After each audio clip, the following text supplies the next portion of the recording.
Hey everyone, Chaps here, and welcome to day 8 of our 2-week New Zealand adventure. Today, we visited Mount Doom. So today, this video is all about the Tongariro Alpine Crossing. The hike is supposed to take 6 to 8 hours and is a one-way trip. For this reason, we booked a shuttle. One option is to take a shuttle from the town to the hike start, and then another shuttle from the hike end back to the town. We opted to drive to a car park near the end of the hike, and then take a shuttle to the start of the hike. That way we could end the hike at our car and head home, or I guess back to the hotel. The weather today was supposed to be partially cloudy in the morning and then transitioning to rain in the afternoon, so we brought our raincoats in case it did rain. It didn't, but we brought them in case it did, because we thought it was going to rain in the afternoon. We also packed 3 liters of water per person, so we each had a backpack with 2 1.5 liter bottles in it, and a few snacks and sunscreen and stuff as well. Our shuttle left at 8 a.m. and our hike began at 8:30. Things started out pretty easy. It was relatively flat with a bit of uphill. We saw some nice volcanic valleys, and Mount Doom was looming over us the entire time. We got so many pictures with it in the background. And I guess I'll clarify that is Mount Naruhu, maybe is how you say it, which represents Mount Doom in the films. As the flat-ish portion of the hike was ending, there was about a 300-meter offshoot to go see Soda Springs. We were pretty fresh at that point, so we figured we might as well go check it out. And honestly, even though it was that short, it wasn't really worth it. It was a very short and easy hike, but it was pretty underwhelming. So that was about the first 20 to 25% of the hike. I don't recall how long we had really been going, but we were making pretty good time. The next couple of hours were hell, though. It's time to start the climb. The climb starts with somewhat of a steep section that seemed to go on forever. We definitely had to take a few breaks on the way up. Next was just this enormous flat section that felt like a desert, followed by the south crater on one side of it. The easy part was over though. It's time to go up to the summit. What seemed like steepest sections before were nothing. This final climb was kind of a killer. It started with some steps, then became slopes with rocks, and eventually just became loose gravel type material that shifted under your weight. The climb was worth it though. By 11:30, so about 3 hours after starting, we were at the top. The climb so far had been amazing. So many experiences ranging from grassy plains, volcanic plains, steep uphills, that deserty-like area. And we also just had great views of Mount Doom most of the time, and some really breathtaking views looking back. At the top, the views were excellent as well though. Red Crater was the first thing we spotted. Kind of hard to miss, and then looking forward you could see the emerald pools, and then way in the background you could see Blue Lake. We stopped to have a quick lunch, as did almost everyone it seems, and then we made our way back down the other side. So I mentioned that on the way up, the final approach had this loose gravel type material, and on the way down, that was amplified. It was even steeper and even looser gravel. Basically, every step you take is just sliding. You had to anticipate it and basically just skate slowly down the mountain, let it flow, give into a little bit, and just sort of ride down the mountain, skiing down. A lot of people were slipping. Honestly, I'm surprised they haven't put stairs or anything in. With the number of people constantly just sliding down this part here, I feel like it's just eroding away on this, and it's losing material and maybe getting shorter year after year. It's really weird they haven't done something yet. And I will say, unfortunately here, we had our casualty. RIP LL Bean Boot. As you can see, the sole somehow just came off. It's attached at the toe, so the entire sole is just flopping around. I kind of wanted to rip it off, but I held back. I was thinking maybe for the next hikes that we do, I will glue and sort of duct tape it on, and it would hold together a lot better if that toe part was still attached with the permanent attachment. So yeah, it's alright, I'll just do the rest of the hike with a floppy sole, I guess. And sadly, we weren't even at the halfway point yet. I mean, we had hit the peak, but we weren't at the halfway point yet. So the rest of the hike was going to be really fun. As we approached the base of this next section, we got a clear look at the emerald pools. There was a slight detour so that you could walk up to them, but we skipped over that. It was partially because we were tired, but also I wasn't really in a great mood and didn't want to add any additional walking after that fresh boot casualty. After another long, flat section, we had a bit more uphill to reach the Blue Lakes, which I believe are actually the halfway point of the hike. Really, it's just a large, calm lake with dark blue water surrounded by mountains, and even the lake itself is on top of a mountain, and it made for some really cool views.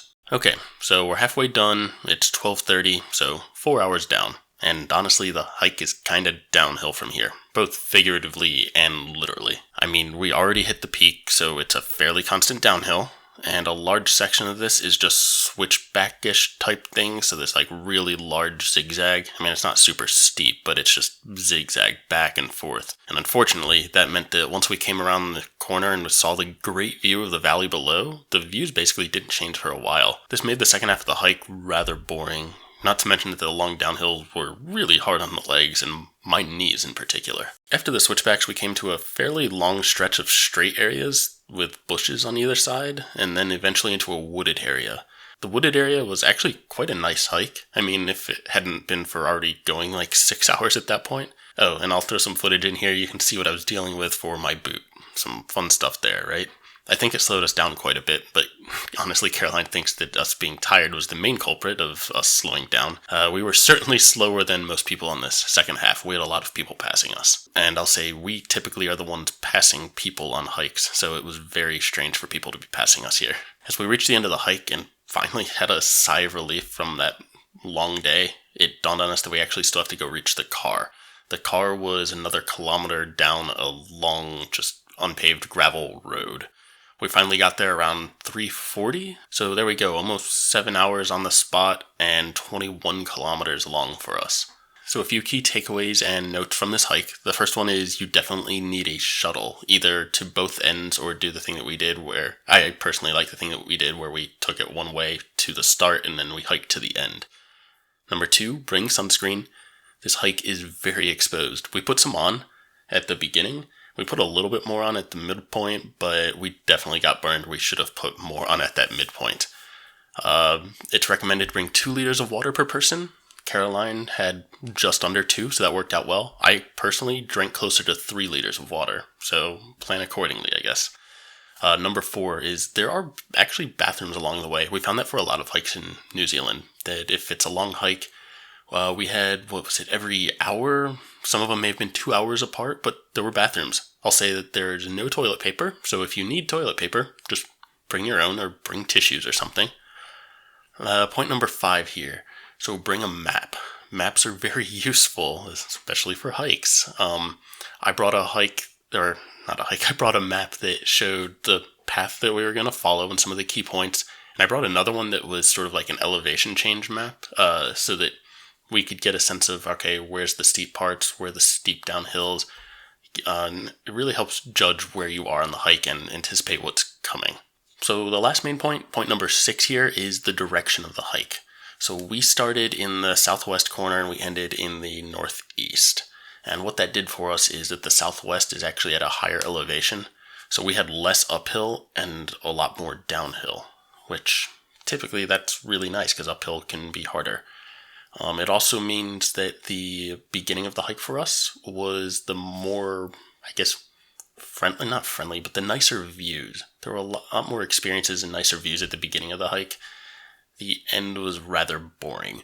So most people actually do the hike in the direction that we did it, where you start with the harder part, but it's not as much uphill. It's just harder and a lot better views. And then you end with just that constant boring downhill.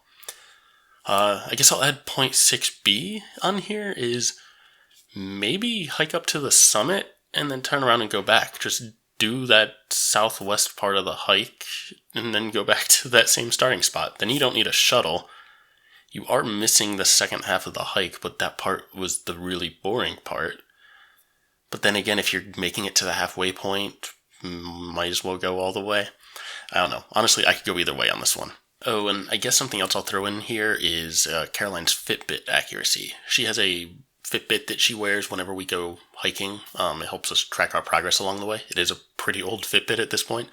It said that we went 17 miles by the end, and really the hike should only be 13. So if using a Fitbit, just know that it might track a little bit off. Also, there are some kilometer markers along the way to help you track your progress, but some of them can be pretty easy to miss, so don't rely too much on those.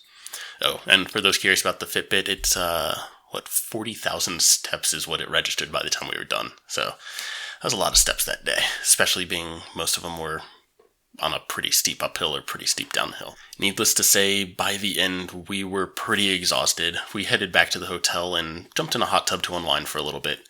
For dinner, we stopped by a Chinese takeout place. We figured we've seen so many Chinese places in New Zealand so far, we might as well try one. Besides, we're here for 2 more days, so getting some Chinese food and leftovers wouldn't hurt.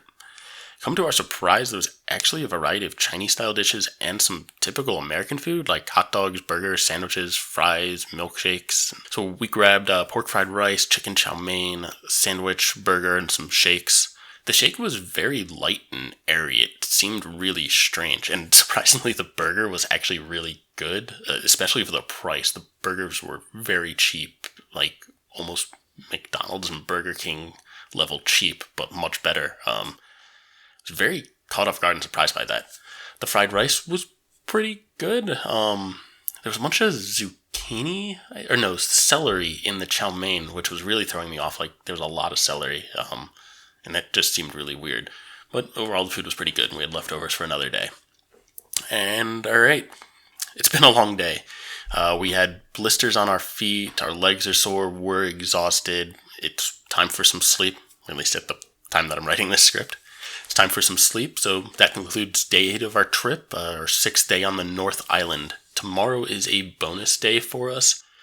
Basically, we planned 2 days for this hike. If the weather was terrible today, we were going to do the hike tomorrow. Luckily, the weather was good, so day 9 is a bonus day.